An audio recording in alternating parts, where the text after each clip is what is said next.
ও এটা খেয়ে এত ভালো বলছে। রেসিপির শেষে টিপস তো আছেই। কেমন লাগলো আমার কাচকি মাছের চচ্চড়ি তৈরি করার রেসিপিটা?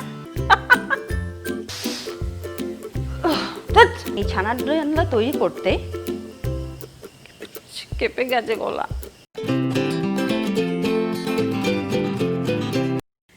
নমস্কার, চলে এসেছি আমি অনন্যা।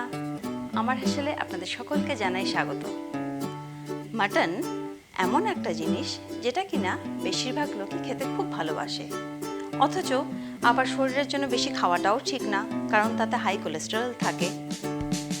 বিশেষ করে রবিবার করে যে সমস্ত বাড়িতে মাটন আসে সেই সমস্ত দিনগুলো মাটন প্রেমীদের কাছে খুব আনন্দের দিন। তাই কতটা অল্প মশলা দিয়ে সিম্পল ওয়েতে মাটন রান্না করা যায় সেই রেসিপিটাই আজকে আমি আপনাদের সামনে করে দেখাবো।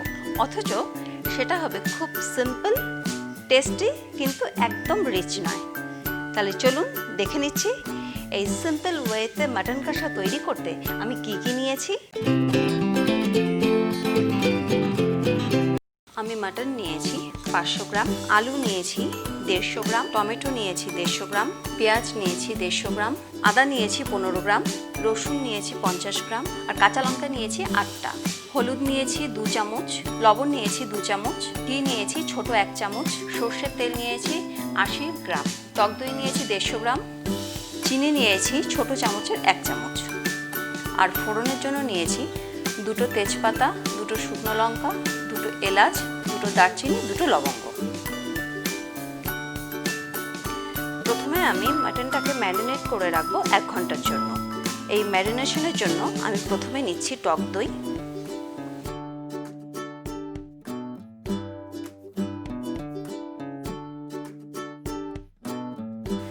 এক চামচ হলুদ,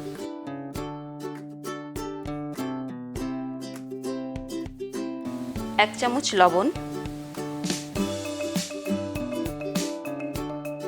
সর্ষের তেল 40 গ্রাম,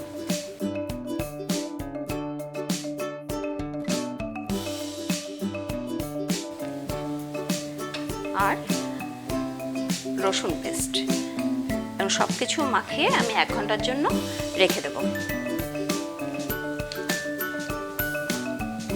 এখন আমি আলুটাকে প্রথমে ছুলে নেব, তারপর টুকরো করে নেব,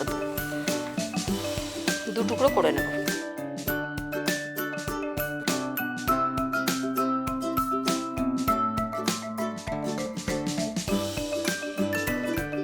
এইভাবে টুকরো করে নিতে হবে। এখন আমি পেঁয়াজটাকে কুচিয়ে নেব।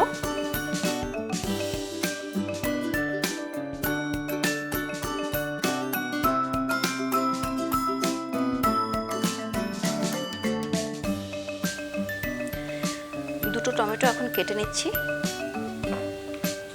দেখুন কিভাবে কাটছি।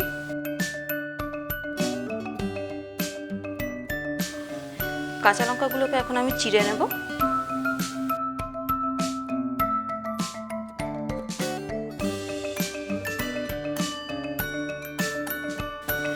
আদাটাকে ঘষে নিচ্ছি।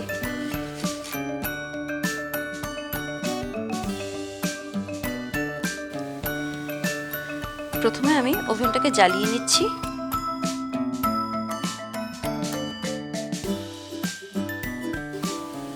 কড়াই গরম হয়ে গেছে, এখন আমি 40 গ্রাম সর্ষের তেল দিয়ে দিচ্ছি। তেল গরম হয়ে গেছে, এখন আমি আলুটা ছেড়ে দিচ্ছি।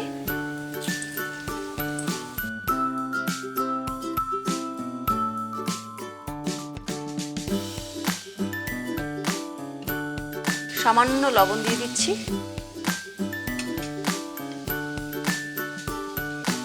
আলুটাকে প্রথমে ভেজে তুলে রাখতে হবে।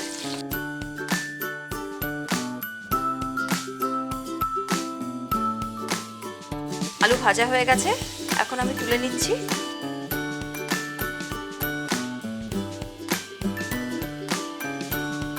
এখন আমি ফোড়ন দিয়ে দিচ্ছি। প্রথমে 2টো তেজপাতা, 2টো শুকনো লঙ্কা আমি ছিঁড়ে দিচ্ছি, 2টো দারচিনি, 2টো লবঙ্গ, আর দুটো এলাচ। এলাচটাকে আমি ফাটিয়ে দিয়ে দিচ্ছি।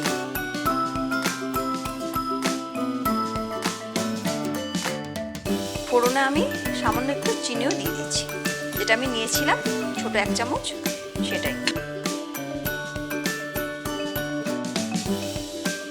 একটু নেড়ে চেড়ে এতে আমি এখন পেঁয়াজ দিয়ে দেবো।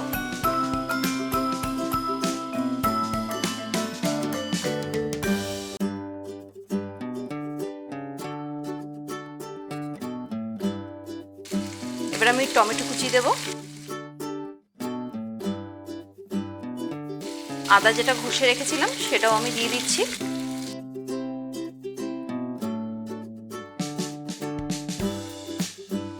আটটা কাঁচা লঙ্কার মধ্যে আমি 6টা এখন দিয়ে দিচ্ছি, বাকি দুটো আবার পরে দেব।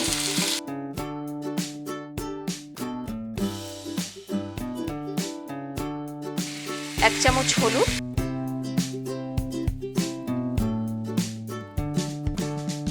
1 চামচ লবণ আমি দিয়ে দিলাম।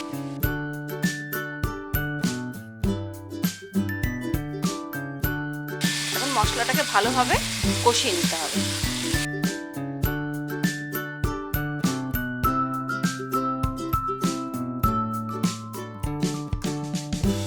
কিছুক্ষণ ভাজা ভাজা করা হয়ে গেলে পরে ম্যারিনেট করা মাংসটা আমি এতে দিয়ে দেব।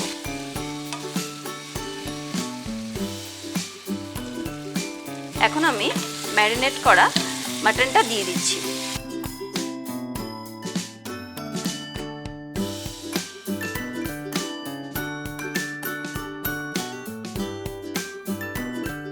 মাটনটা দিয়ে খুব ভালোভাবে এখন কষাতে হবে।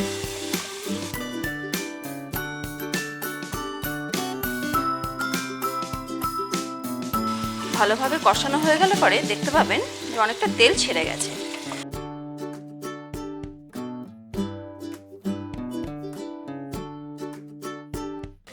কিছু সময় পর ঢাকাটা তুলে আবার দেখে নিতে হবে যে নিচে লেগে যাচ্ছে কিনা।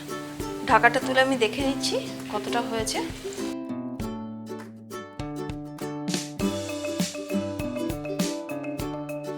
মাঝে মধ্যে একটু ঢাকাটা খুলে নেড়ে নেবেন, তা না হলে নিচে লেগে ধরবে।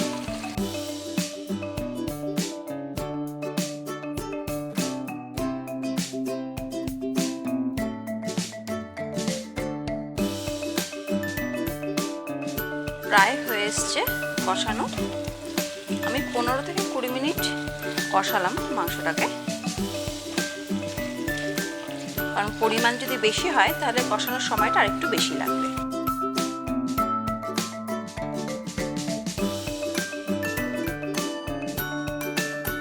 আর 5 মিনিট মতো কষিয়ে আমি এই মাংসটাকে প্রেসার কুকারে দিয়ে দেবো সিটি মারার জন্য।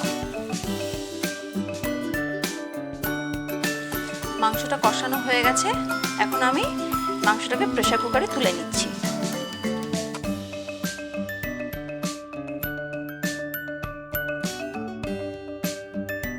প্রেসার কুকারে তুলে নিয়ে এই কড়াইতে আমি একটু জল গরম বসিয়ে দেব।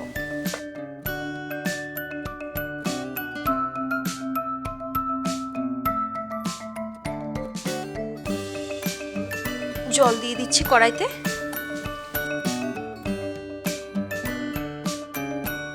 জলটা গরম হয়ে গেলে পরে আমি প্রেসার কুকারে ঢেলে দেবো।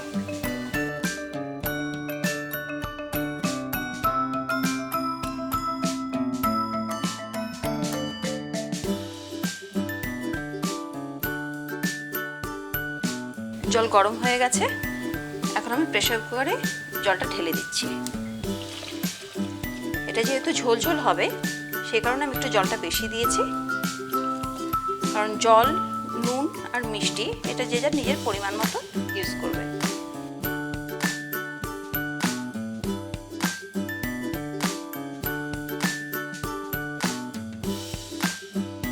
এখন আমি এতে আলু দিয়ে দেব আর 1 চামচ ঘি দিয়ে দিচ্ছি।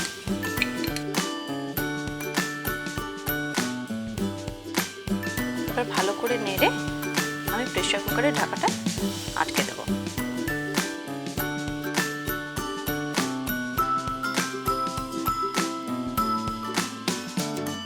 সিটি পড়ে গেছে, এখন আমি ঢাকাটাকে খুলে ফেলবো।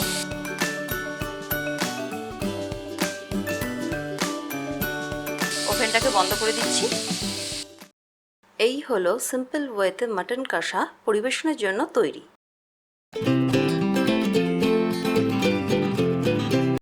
দেখলেন তো আমার সিম্পল ওয়েতে তৈরি করা মাটন কষা। বাড়িতে কিন্তু অবশ্যই ট্রাই করবেন এবং আমাকে কমেন্ট করে জানাবেন যে আপনাদের কেমন লাগলো। এখন তাহলে চলে আসছি টিপসে। আমাদের রান্নাঘরে বেশিরভাগ সময় দেখা যায় খাওয়া দাওয়ার একটু পড়ে থাকলে ভীষণ কালো পিঁপড়ে এসে উপদ্রব করে। একটু বাটি রাখতে না রাখতেই পিঁপড়ে এসে হাজির হয়। সেক্ষেত্রে কি করবেন বলুন তো? খাবারের বাটির চারিধারে বা রান্নাঘরের সাইডগুলোতে যদি কর্পূর একটু গুঁড়ো করে নিয়ে ছড়িয়ে রেখে দেন, তাহলে দেখবেন পিঁপড়ে আর আসবে না। আর এটাই হলো আমার আজকের টিপস। আপনারা সকলেই সুস্থ থাকবেন, ভালো থাকবেন। আজ এখানেই শেষ করছি, আবার পরে দেখা হবে নেক্সট ভিডিওতে। সেটারই একটা রেসিপি আজকে আমি আপনাদের সামনে।